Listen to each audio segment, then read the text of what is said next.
What is up, everyone, and welcome to another issue of Sibling Rivalry, the comic book club show hosted usually by my sister and I, but this week, because my sister's computer has decided to take a massive dump, I have my good friend Zanza joining me. Zanza, say hello to the crew. Hi, I am in an exceptional mood today. I just ate this massive steak fajita burrito. I'm doing good. Nice. So I am ready to go. I'm ready to talk about spirals. Good. That's great. So speaking of spirals, now that I have confused myself momentarily, this week was meant to come out last week, to essentially come out right after Halloween, was the culmination of our spooky picks. We chose Uzumaki. By now, you can probably correct my horrendous pronunciation of names, but Junji Ito? Junji Ito. Ito. All yeah. right. Japanese. I don't speak Japanese. I'm not an expert, but pronunciation tends to be very straightforward because each vowel only has one sound. No, so it's really easy to sound out with Japanese. It's kind of like German. It's very all the you laugh, but literally everything could be super easily sounded out as long as you know what each letter makes. Yeah, but somebody has to go and tell you what they all are. It's very alien for yeah, a couple white dudes. Just definitely not like the manga choice for the week. Oh boy. So when Anna and I were going through and picking our books for Comic Book Club for the month of October, we went into October and it was my month to choose manga. And I think to myself, man, I really want to choose a good, scary manga.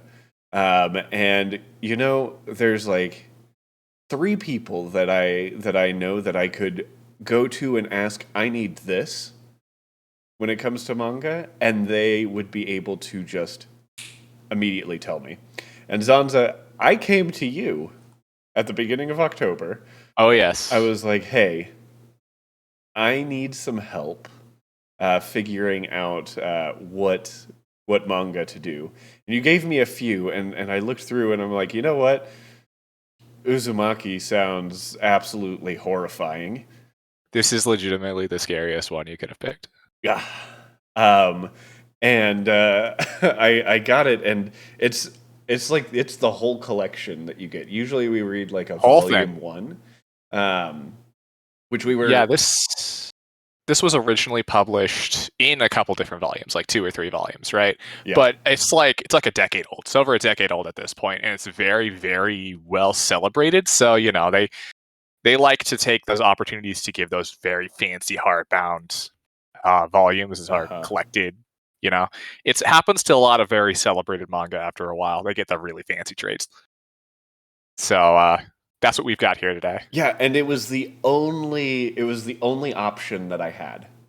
I could not, if I had wanted to, gotten any other version of this, at least digitally, from what I could tell. And I personally think that's the way to do it because it is a contained story. It's beginning to end, 3 volumes. That's the whole thing. So it's the way to do it, and I think this review will benefit from us having read the entire thing. So it's now this is actually not even my first time reading it. It's something that I had read a little while ago. I had a Junji Ito binge at one point. Yeah, as one does, I guess. As many people watching this, Junji Ito is very internet famous. He's very celebrated in comic circles and manga circles because he's the guy who draws the grossest shit. He doesn't think about horror the same way other people do. Other people were like, oh, let's put like a monster in there. Let's put like a zombie. And Junji Ito's like, let's make a book about spirals. How many ways can we make spirals scary? And the way he comes up with it is not the way you'd expect anybody to do it. And that's very indicative of his work. That's kind of just how he does things. It's all like this. So, like one of his best known works at this point, which you should go read, The Enigma of Amigata Fault, I think it's called. It went viral a few years ago on the internet. Everybody was reading it. There's an episode of Steven Universe that parodies it. It's just something people know. So it's kind of, this is the first name people jump to when they talk about horror manga. And he's not even the only one in the field doing it, but it's not like the biggest, most represented genre in manga. So he's like the first person people mention for this sort of thing. I'm so glad you mentioned him to me. He's special. Yeah, that's and he's actually been making a lot more like convention appearances lately than he used to. Like in Western conventions and stuff. So people are getting to know him a bit better as a person. So there is this stream where he has a VTuber avatar of himself drawn his own avatar, like his own art style, requesting poggers in the chat. Oh my god! He did a convention appearance. It was on like Crunchyroll or something, where people showed him pictures of cats, and he was judging them based on whether they're cute or scary. There's I remember seeing a tweet where somebody asked him what he personally thought was the scariest thing, and his answer was those photos that look like they have ghosts in the background. Yeah, those are creepy. I'm not gonna lie. I'm with him on that one. I'm with him on that one. So the real man, actually seems super friendly and not nearly as deranged as you'd expect somebody to be to come up with all this shit. That's all I really want to establish here. He just seems like a dude, and a friendly one at that. He's just a bro. Like he's just a bro. The manga the manga creator version of a bro. Dude. he's just a dude. Yeah. He's just a dude being a guy. Yeah. So that's basically as much like the basic background I can give you on his career. I'm not a super big expert, but if you want to know more, and if anybody watching this wants to know more, Super Eye Patch Wolf did a video on Junji Ito, and it is a fantastic video, and you should go watch it. Right. That'll give you a good primer about this man's career. Well, and I'll tell you what, that's more information than we usually get on the creator of any comic. Yes. So let me go in and just start talking about this book a little bit, because here I was legitimately just thinking, some scary stuff, some body horror here and there. Guys, this is body horror from beginning to end. No stop. Like yeah, the very beginning of it, like, oh yeah, there's spirals, they're everywhere, it's haunting the town. And then there's a switch that flips, and then it's non-stop grotesque. It just goes nuts. Like, I'm sorry, but yeah, like this isn't. So I want to tell you something. I want to give you a little peek behind the curtain here. All right, on this, right? Hit me with it. So that Super Eye Patch Wolf video mentions Junji Ito's special move, right? And basically every chapter, and this is what he does in all of his, because he mostly does short stories and one-shots rather than full series. This is one of his few full series, right? But each chapter is done how he normally does his one-shots, right? It's just building up tension, as much as it can, building up the scares until, actually, this is exactly the example, right? This is exactly the page I want you to be on. So notice Don't go forward yet. Go back one page. I wanna show you. Go back one page. I want to show you something. Okay. So notice here. Real quick, audio Is this- listeners, yes. we're at the very like the first bit of it where, and I forget the kid's. I'm really bad at remembering the names of people in mangas for whatever reason. Shuichi, I believe. His dad is disappeared. They can't find him anywhere, and they open a room and see just this wooden barrel-like thing with a lid. Mm-hmm.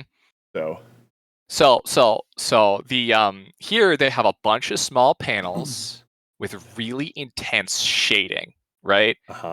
And they have a lot of small panels right at the end and a reaction shot right at the end. This is doing everything in his power to build up as much tension and suspense as possible. Yeah. And then if you go turn the page, right? They hid the reveal behind a page turn. Yeah. So that your eyes couldn't go and spoil it ahead of time. Because which eyes is a naturally, tricky thing in comics.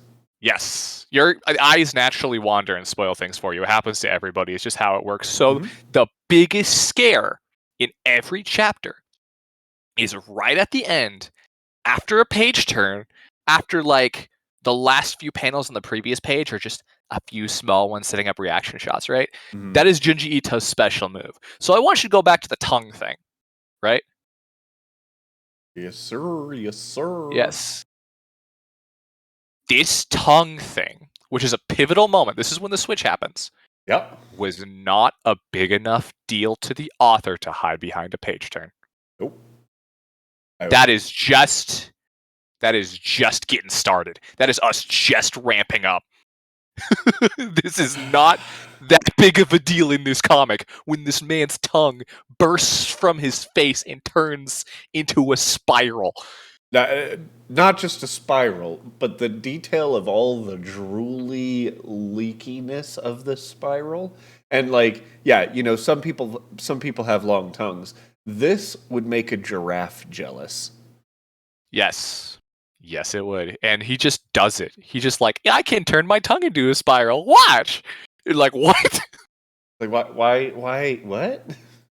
Yeah. So I want to bring up something about this panel right here of this tongue, right? And as anything. Notice how detailed all the artwork in this comic book is? Yeah. This was monthly. This was monthly? This was chapter a month. Okay. Wow. Pretty sure, at least. I remember hearing in the Eye Patch Wolf video I keep bringing up, each one of these pages takes like 8 hours. Yeah, I can't imagine. Like the insane amount of detail, and I'm not an expert on like drawn hand or this mode of art. Like my background is theater and photography, so this is not my thing when I can go into descriptions. But like just looking at the dark backgrounds and how all of the shading is done with all these little hashes. Yeah, cross-hatching, they call it. That is what I was going to say. I wasn't sure if it was right. Your first inclination was correct. That is good news. But like looking at all of that, I thought to myself, man, this would take for freaking ever. And then on top of that, you're writing the story. Yeah, this was drawn traditionally, pen and ink. On paper. That much you can. Even in the digital space, I know if you're watching the video, it's the screen is a lot smaller. But if you do read it on, you know, whatever tablet or computer screen you have, get the biggest screen that you can for this and blow it up, because the amount of detail you can truly tell that this is hand drawn. It looks gorgeous in the book. Yeah, absolutely wonderful artwork. And that is every page. And that is something that I would say as manga doesn't look absolutely like this. And this one's going to be an explicit episode, so I'm just going to drop it. As fucked up as this book was, the art, as grotesque and again fucked up as it was, beautiful. Yeah, absolutely. Beautiful. And you keep flipping through, yeah, like keep moving. Yeah. Like that's the thing, is like if you go look at the main girl, right?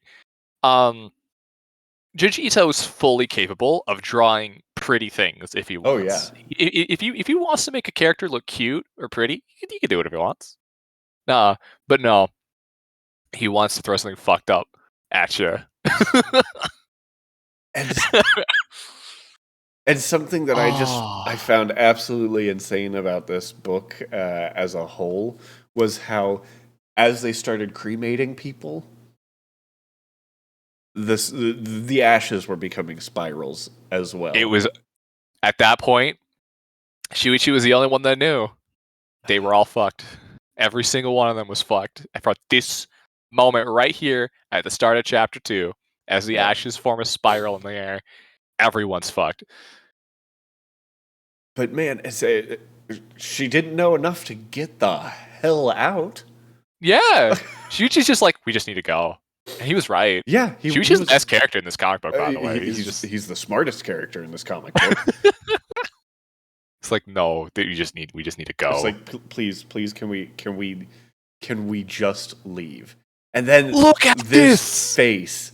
Like after the ashes have and the smoke have gone into the sky, it forms Shuichi's father's face with a spiral tongue coming out of it, of like ash and soot. And not only is it horrifying, right? And this is something from a little bit from the artist's perspective. Not only is it horrifying and hyper detailed, right, with excellent use of shading, it actually just looks like him.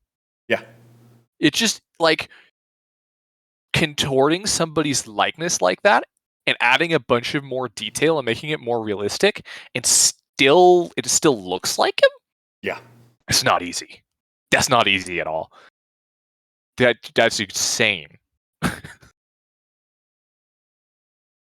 It's well, the thing that I do really like about this page in particular is it's super high contrast. It is legitimately just two colors. It is black and it is white. It's not shades of in between. It's just there's heavier parts of black. It is a very well done page. Manga is printed with very, very traditional printing presses. It's on newsprint. It's black and white. It's all you get.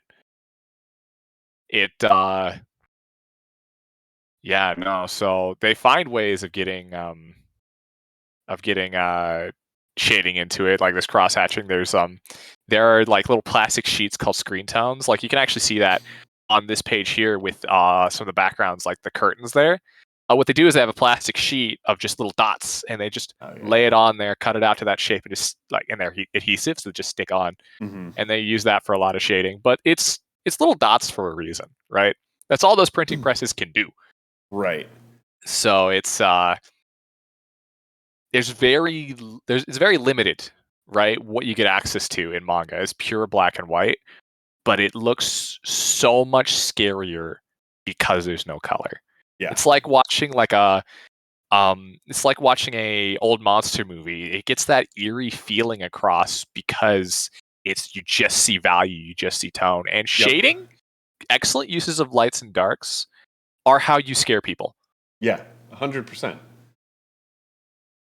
100%. I love...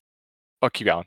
No. You go. I mean, because there's a lot of book to go through. I'm probably not going to have us talk about every single story. We can't possibly hit every beat, though there are certainly some I want to talk about. Yeah, absolutely. What I love about this book is how well it just brings up, it builds that tension all the time. It's just got this really eerie, foreboding mood at every moment where you know something awful is going to happen and you're not prepared for whatever it's going to be. But it's going to be bad. Yep. You know it's going to be bad. Every time. Like from the first chapter, he's like, "Oh no, oh no. And that's like structurally from the get-go. That's good horror. Yeah. No, I mean, there are legitimate parts of reading this book where I had to stop because I truly felt like I was going to vomit. Oh, Like I was like, bad, dude. I work in veterinary medicine. Okay, I have seen the insides of animals. I have seen some of the gnarliest of like wounds and like infections and things like that. That does not make my stomach turn at all. This book had those moments where I was just like, "Whoa. Okay, I'm gonna have to take a break." And So yes. And this in that first like 2-part chapter, and then when we get to Shuchi's mom here, I have this. I wouldn't say it's a fear. It's like a irrational thing where I just don't like the idea of a bug, especially a long bug, crawling into my ear. No. Like that can go to hell. Oh yeah. And then it comes out as just like, hey, the spirals. Yeah, You got a spiral. No. You got a spiral right there. No. Yeah, exactly. Well, I just love how deranged this book is. Yeah. And then like so we've established it's disgusting. It's horrifying. Yeah. It builds up tension brilliantly. The artwork is gorgeous. Now I want you to go to the hair chapter. Okay. You want me to jump that far ahead? Okay. Yes, that far ahead. Okay, because we just have because we want people at home to just go read it. Real quick, I just want to. If you're watching the video, this is the one that kind of made my sister lose it because she has an irrational fear about anything happening to her eye. Well, yeah, that's like one of the most natural fears in the world, I think. And then this shit, oh, it's the worst. Who thinks of this? Who thinks of that? He's like, hey, I'm gonna make Spiral scary. He's like, haha, Spiral's how you gonna make Spiral scary? Like, I'll show you. Hold my beer. Yeah. Like, you can't make a Spiral scary. Yeah, you can. Yeah. So the hair. So the hair chapter. So we get all of these horrifying, grotesque things, and it's mesmerizingly disturbing. And you get this fucking hair chapter.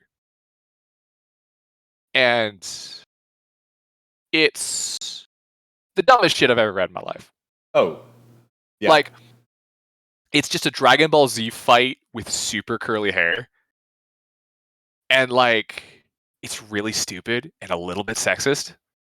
And, like, and for some reason, for this collected trade, they decided to use a panel from this as the cover.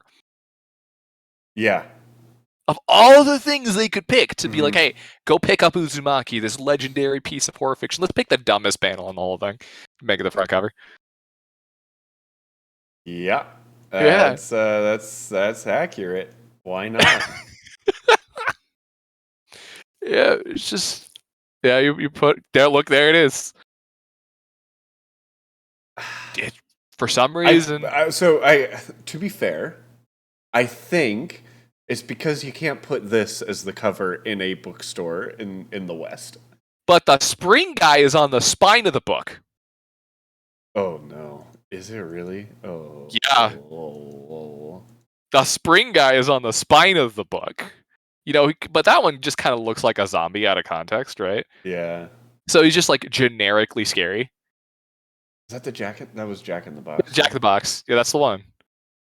I will say, like, so this was the one where it's like I was reading through it. I'm like, okay, this isn't. It's a break. This isn't that bad. Okay, like this is fine. And then suddenly, it's creative.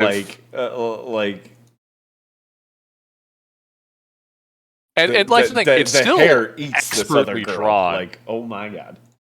It's still expertly drawn. And you know, we spent 8 hours drawing all those strands of hair. It was ridiculous. Oh yeah, absolutely. But like, it's just so like the whole book's absurd. Yeah. It is absurdist horror. Yeah. But like this one in particular is especially silly, just because of like its hair. But then there's Jack in the Box one, right? This wasn't so the Jack in the Box one wasn't even like the worst one for me, but this was very typical horror, I feel like, Yeah. in a lot of ways. So it still like helps us break. It's not bad, right? Uh-huh. But it's very tame comparatively speaking to the rest of it. But if you go find the panel where he hops out of the coffin, right? Yeah. I'm gonna this one. No, not that one. Don't. Next one, next page after that. There's a full page spread. Yeah, before this. Before this? Yeah, before this. Like as soon as he pops out of the coffin. This one. That one right there. That panel on the right is what they put on the spine of the book. Oh yeah, I mean that is yeah. It just looks like a zombie. It does. 100% just looks like a zombie. So it's like probably the least disturbing thing they could put on the spine of the book. Yeah. So anyway, so you get a little bit of a break, and then they end up in a hospital. And everything that happens in the hospital is the worst ever. So I think I don't know that I would have had as much of an issue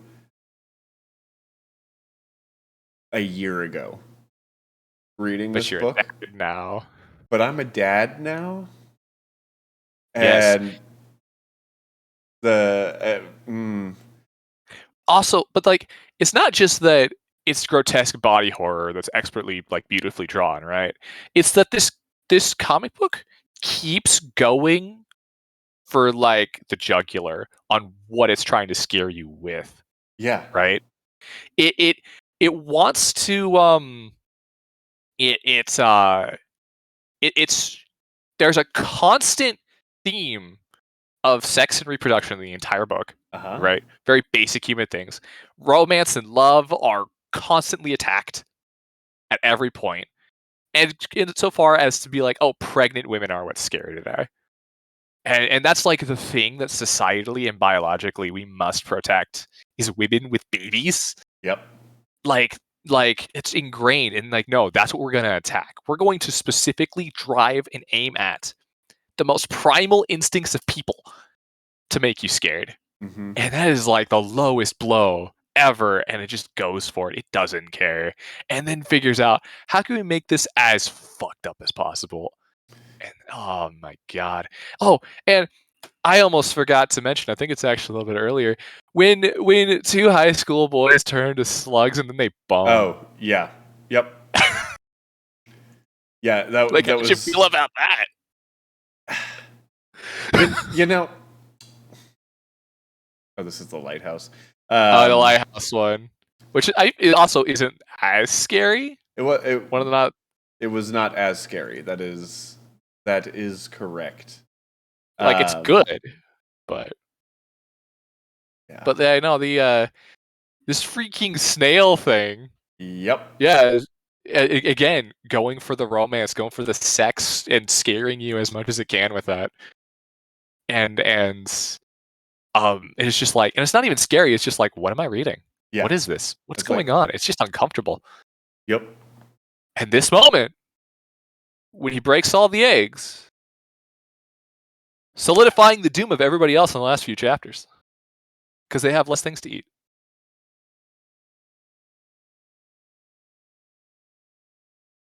Yeah. But so it builds up and up and up and up and up and gets crazy and crazy until it hits that hospital, right? And it has like a chapter 2 after the hospital that are still good, and then it returns to being the dumbest shit you've ever read.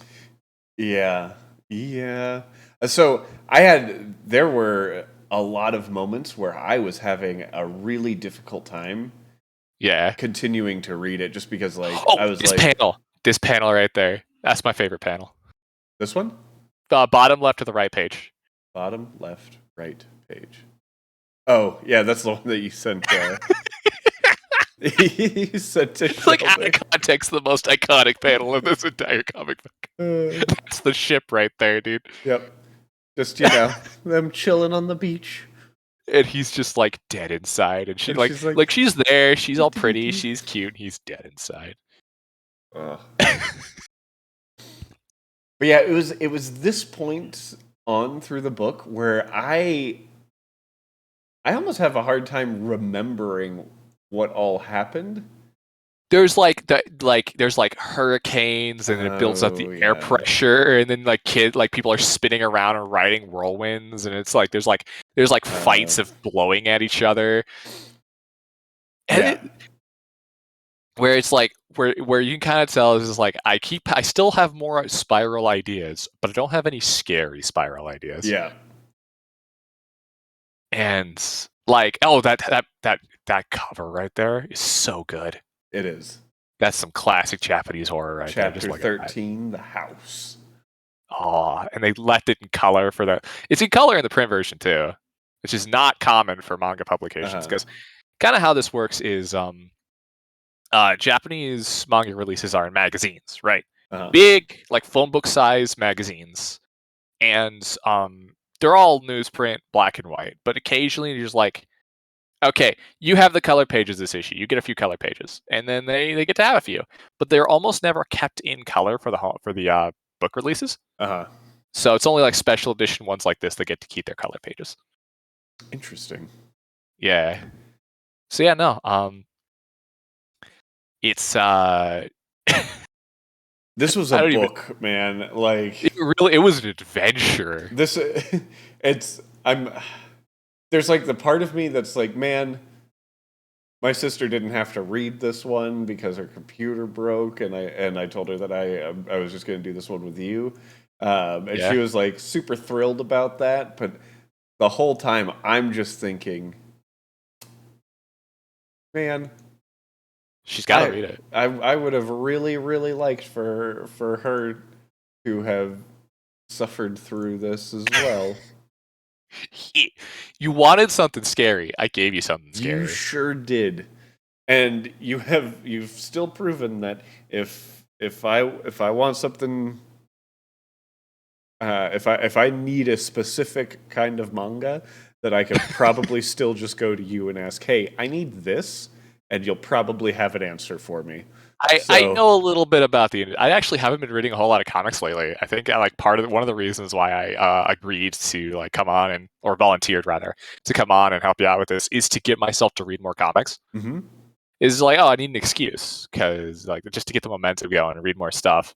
Yeah, so I mean that's essentially why Anna and I started the book again, or the series again, because her and I started this series. Oh gosh, it was probably like 5 or 6 years ago. Right. And we did it for a while, and we got quite a few books done, but then, life was happening for both of us, and we stopped. And then it was at the beginning of the year this year where I was like, let's do it again, because I have not been reading. Like, I essentially read Spider-Man because he's my favorite hero, even though he's kind of trash right now. Spider-Man is cool. I get it. No, exactly. And I think it's just the current writer. A new writer's picking him up, or just picked him up. So I think I'll start liking it again. But anyways, but yeah, so we were like, no, we want to do this because we want to be actively reading books again. And this was a really good way to do that. I think that's really healthy too, because I feel like comics as a whole, for me, are the most relaxing medium of entertainment. And part of it is I have a particular bias towards black and white comics, right? So reading manga or graphic novels that don't have color and stuff like that, the ink lines and stuff like that, where you can just kind of get lost in the details a little bit, get lost in the atmosphere. It is the single best break from the rest of my brain out of any medium. And so I love them to death, right? I love the craft of them. I love just the feeling of holding the book in my hand and reading them. It's the best one. And so naturally, as a student a little bit of the craft, as somebody who's like done a lot of research into like how they're made and done a lot of stuff like that, horror tends to be, for any medium, the strongest exploration of the capabilities of that medium. Because in order to successfully scare anybody, you need to have a mastery of the strengths of your medium. You need to know how comics work. You need to know how they're paced. You need to know how the artwork interacts with the story, in how you can set up a mood and atmosphere and tension, right? And in order to do that at all, you need to have all of the fundamentals of your medium down. You need to understand it inside and out, right? Yeah. So while I don't think Junji Ito stories as a whole necessarily have the most like meaning to derive from them, have like the strongest characters, the most in-depth like stories there going like that, they demonstrate an absolute mastery of the craft of manga, of the craft of comics. And because you would need it in order to make something this beautifully fucked up. Yeah. You need to be that good. Yep. 100%. So we are getting to like the second half of the show, Right. where we typically sit down and we start talking about our ratings and the reason why we're rating them the way that we are. So typically, when it comes to the story, that's one of our criteria that we rate in the comic, and that's usually where I start, because I mean, being in theater the way that I have been, and just my background, between Anna and I, storytelling was more my jam. So one of the for my score for this book, I do have to say you're absolutely right. He has a mastery of storytelling. In this genre, I think the only thing that really I don't think bothered me is the right word. Maybe was like a little disappointing. Was I don't there was so much random silly, like it wasn't as strong from beginning to end as I feel like it could have been. Like I feel like if you slashed out a few of these chapters and only had like the curated bunch, I would feel more inclined to give it a higher score. And I'm going to preface this by saying I'm not giving it a low score. Right. But I do think that as far as the story goes, if I'm judging the whole collection overall, I'm probably closer to giving it about a 7 or an 8 than I would be closer to that like 9 or 10 that I would if it were like that curated bunch. I actually completely agree. I think I'm going to give it a 7, just to throw it out there.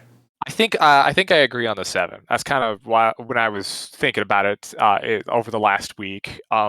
Its ability to create an atmosphere and to create tension, right, is unparalleled. But it doesn't successfully bring it to a meaningful climax or a conclusion.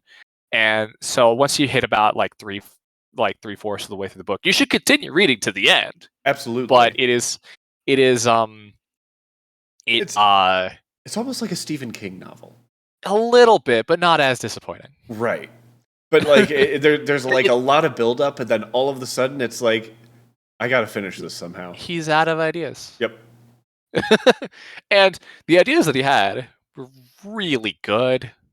It's hard. You can't say that the story's bad. You can't say that it's just that, I can say the story's Junji fucked Ito, up. it is very fucked up. But like he almost always does short stories and one shots, like things that are finished in one chapter, right? Almost all of his career is in one shots, right? And because horror as a whole, because it's based on, if you're basing it on like one idea, stretching that idea out as far as you can to build up as much tension as possible, right? Horror as a whole generally just lends itself better to being short. Mhm. And I think Junji Ito's personal strengths also lend themselves better to being short. And to that point, I feel like you could almost grab any individual, like not any individual chapter, but a handful of any individual one, pick it up, be horrified, and feel his mastery of that From brand. any single one, right? Yeah. If you guys have at home have not read a Junji Ito story, The Enigma of Amigata Fault, like I mentioned earlier, that's the one you can just go look up right now, read it right now. You'll understand.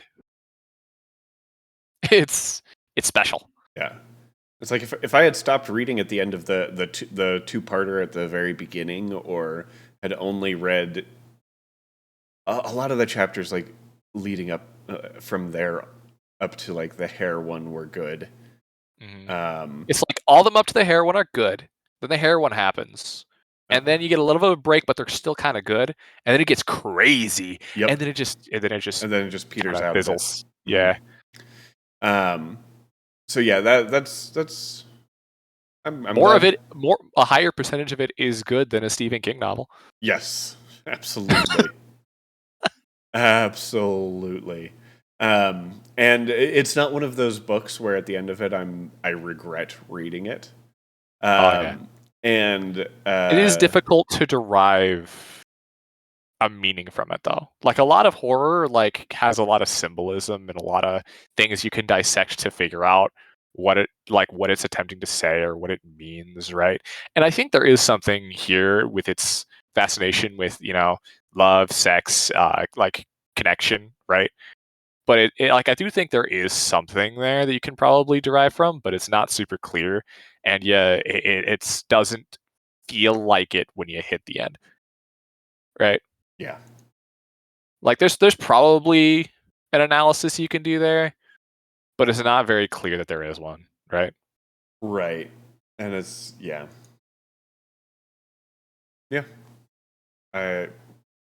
I have nothing more that I want to say about the story. I think we've hit it. So when we talk about art, I usually let Anna take the reins on that for the beginning. I usually have my own formed opinion ahead of time, but I kind of let her mastery of the medium or of art more so than me kind of. You know what I'm gonna say? Yeah. It's a 10. Easy 10. I would absolutely 100% agree that this is art is a 10 out of 10. But I want to hear more about your reasoning for it. So as a whole, right? Now, it makes sense to kind of measure, art and story separately with how a lot of comic books are written, but I have some reservations with thinking of it that way, right? Because like America comics, right? It's very normal to have, the artist, the writer, the inker, the colorist, right? And so the art and the writing are fairly separate products being combined together in a lot of times, which is one of my personal criticisms for how they're made. Because I feel like there are really good writer-artist combos where it doesn't feel like that at all. Right. Like the best comics just don't feel like that. Like anything by Scott Snyder and Greg Capullo. Well, I haven't read any of those. You'll have to introduce me at some point. But happily. So you don't want those things to feel separate at all, right? Right. You want to think of the entire product as one thing. The art and the writing, the story all have to flow together as one coherent thing. In this case, it absolutely does because they're the same guy. Right. But and that's one of the strengths of manga a little bit, but also worth noting about manga is you have one guy doing the story and art. And then like 5 guys doing all the inking and cross-hatching in the background and all those screen tones. Right? There's a team making these. Yeah, and absolutely. successful artist-writer combos in manga. It does happen. Like at some point, we're gonna have to show you Death Note. Oh, I've read Death Note. Oh yes, Yeah, that's one of the most. Love Death Note. That's one of the most famous, successful it's the first artist anime I ever watched. Really? I mean, that's like a good one. Like a legit anime. That was Madhouse too. Madhouse makes good shit. Unless you count like Dragon Ball when I was a kid as anime. You probably watched Digimon. I did not watch Digimon. I watched Pokemon. Okay. Well, Pokemon's anime. It is anime. Yeah, okay. Now, at this point, anime is so just like part of our culture, right? It's not a weird thing to experience anymore. So I'm bringing up that because moving forward, that's just how I'm going to think of all comics. I'm going to think about the art and story as flowing and working together as a whole as a necessity, right? Right. So if it doesn't feel like that, I'm not going to like the comic. So it's funny that you bring this up because yes, Anna and I talk about this a lot. We grade the two things separately for just the reason of like we want to talk about how much we liked A and B, and then when we talk about the overall, we do talk about like, and here's the thing, like the story was great, the art really dragged it down, or the art was great, but it did nothing there are to bring the story along. There are times when you read a comic book and it's bad, but you know that's an amazing artist. Yep, exactly. Right? It happens, right? Like I know that I forget it's actually I don't remember his name, but I'm not gonna go too far in depth on it, right? There's a manga that I read in Shonen Jump that I was not reading, but I heard it was really, really good. But the writer was caught sleeping with underage women. Oh my god. So immediate scandal, got canceled instantly. They did not let that slide. But everybody's like, but there's this amazing artist. What's going to happen to their career? They didn't do shit. Right? So you have this desire where you're hoping that they aren't forever associated with something that they didn't do, right? So there are reasons both in the conversation of the work itself and out why it's kind of important to recognize different people do different things. But the end result is that you want the book to just kind of be the book, right? That's how you want to be thinking about it. Exactly. And so that being said, I don't even know if I need to explain why that artwork is so damn good. I mean, we talked about it a lot. And this happens a lot where it's like when we sit down and we start scoring. My camera froze for a second. Okay, good. Yeah. Where we start scoring and it's like we've talked about this a lot. It's just trying to kind of organize into one coherent thought that we're doing. But yeah, the art, like you've heard us talk ad nauseum about like the detail in this and stunning artwork. Absolutely stunning. And I mean, something I can definitely appreciate about the art is we definitely know human anatomy. Yeah.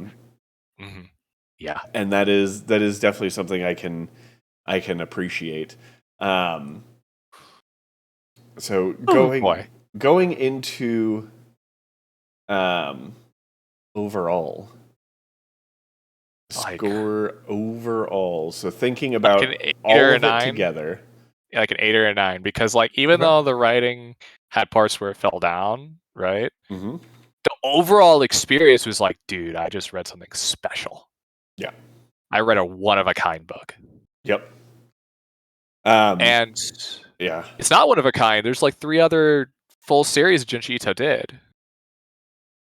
Like Yo is about fish people coming out from the water and like stabbing people with spears. Yeah, this man's done some shit. Yeah, why not? Yeah. I have a thing to mention about, but I'll get back to that in a second. So I want to give it a high score, like an 8 or 9, personally. Okay. What about you? So my pre-score was an 8. Right. So I agree with everything that you're saying. It is a special book, and it is worth the read. I would especially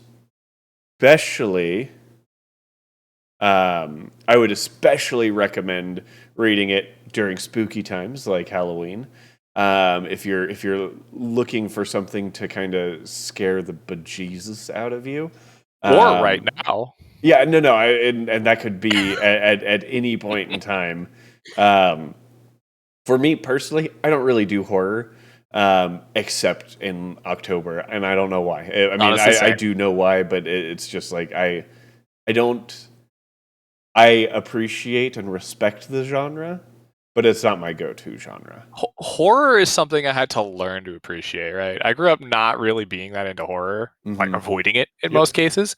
But as I started hearing people talk about like how much craft mastery needs to go into making something like this work, I'm like, oh, I need to explore this. And then I read Uzumaki, and it was special. So how about? Look, I'm gonna say 9. You're gonna say 9. All right. Like, I have read better comics. I haven't read better horror. I can respect that. Oh God, of course these are all okay. So 25 plus 28 is 53. Is that it? Solid. Yeah.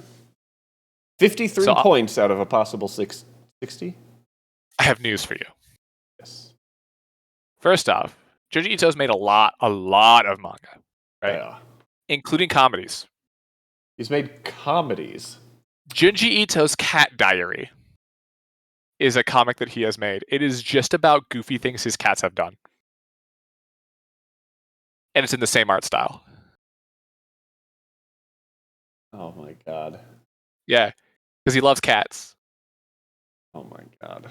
And the other thing is Uzumaki is getting an anime. Oh no. Specifically produced by Adult Swim. Oh no. Which means it has a massive budget.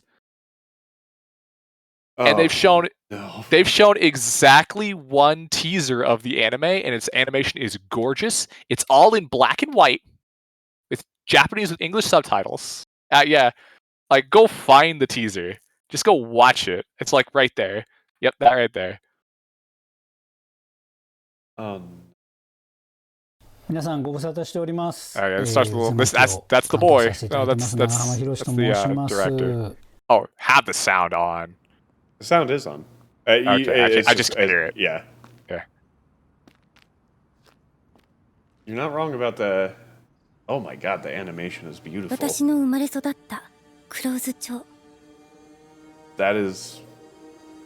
is absolutely gorgeous. This is supposed to happen next year.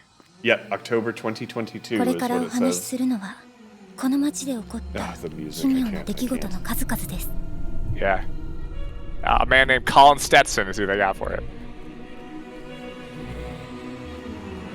That's all they've shown. That's it. ここまでしか。It's specifically for Adult Swim. Am I still here, Ben? You are still here. Okay. Sometimes my internet cuts out. All right. Yeah. I mean, that's the book. That's the book. Go read it. Yeah, absolutely. Go read it. 100% go. 100% worth it. I will say, if you are listening to the podcast or you are watching on YouTube, I will give you the warning. It is incredibly graphic. Yeah. So go into it knowing that it is that. But it is worth it if you're into this kind of thing. Oh yeah.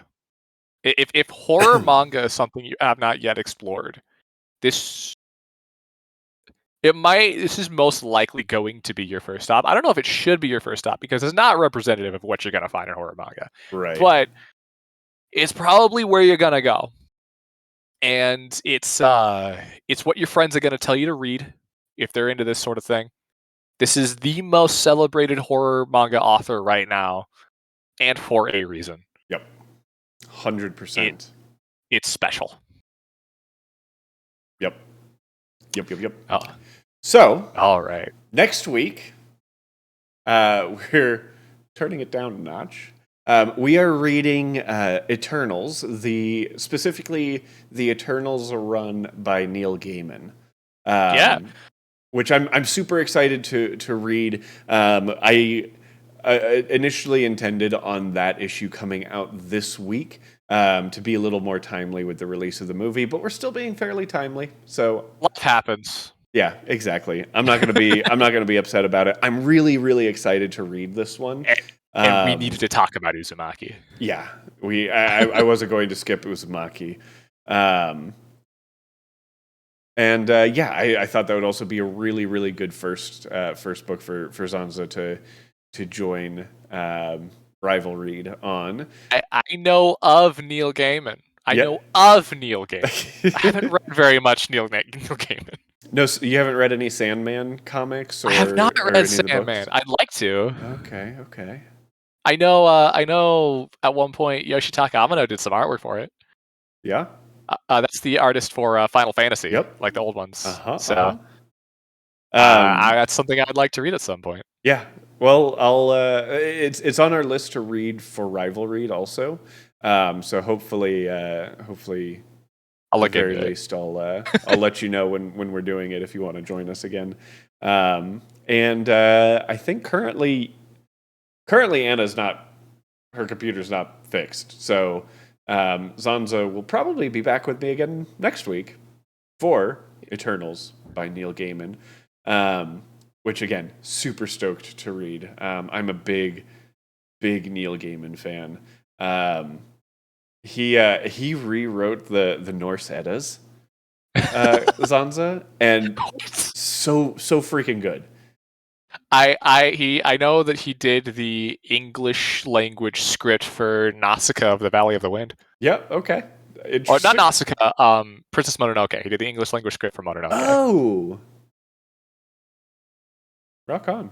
That is like it's a localization, but yeah, I mean that is also like my favorite Studio Ghibli movie. I liked Mononoke a lot. Yeah, it's between that and Howl's Moving Castle. I actually have not seen Howl's yet. Oh, it's so good. I have Howl's. I have the steelbook for Howl's. I haven't seen it yet. Oh gosh, you should watch it. Anyways, guys. All right. Zanza, where can people find you on the internet if they absolutely loved you this episode and want to hear you some more? You can find me two main places. You can find me at twitter.com at Zanza47. You can also find me on Twitch, also Zanza47. I tend to keep my name pretty consistent. You can find me pretty easy. If you see the girl with the black curly hair, you're at the right place. Yep. Definitely catch some of his retro game streams and art streams and things like that. They're a treat to hang out in and very relaxing usually. And of course, you can always find me everywhere. Twitter, Instagram. It's Benpai, ITSBENPAI. I also have my photography Instagram that is Benpai Photo.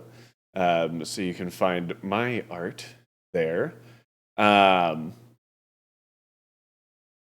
Yeah, and then of course find everything Shalom-Aste comics related by going to itsbenpai.com/comic book club. You'll find our YouTube there, our TikTok, which has a few new series coming up. We're doing a show called Rival Read Continued, where we pick up volume 2s of books that we've read on the show.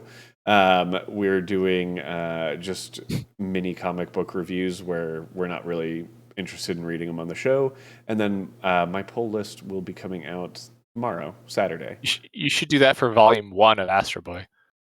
I should. So you have context. It's actually not a bad idea. I'll add it to. I've got a list of the books that I want to do for that. That kid's origin story is fucked up. I'll do that. I will add that in there. But yeah, so Shalom-Aste Comics. You can find us again. Instagram, YouTube, and TikTok, all at Shalom-Aste Comics. And guys, until next week, keep your pull list full. And yeah, until next week, Shalom-Aste. We're gonna. I forgot to tell you, we're supposed to say Shalom-Aste at the same time. Shalom-Aste. I don't know what that means.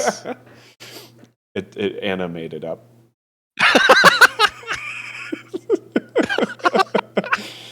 She says it all the time, and she said it all the time for forever.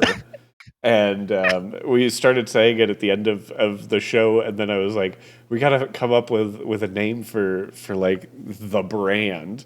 And then I'm just gonna call it Shalom-Aste Comics. Perfect.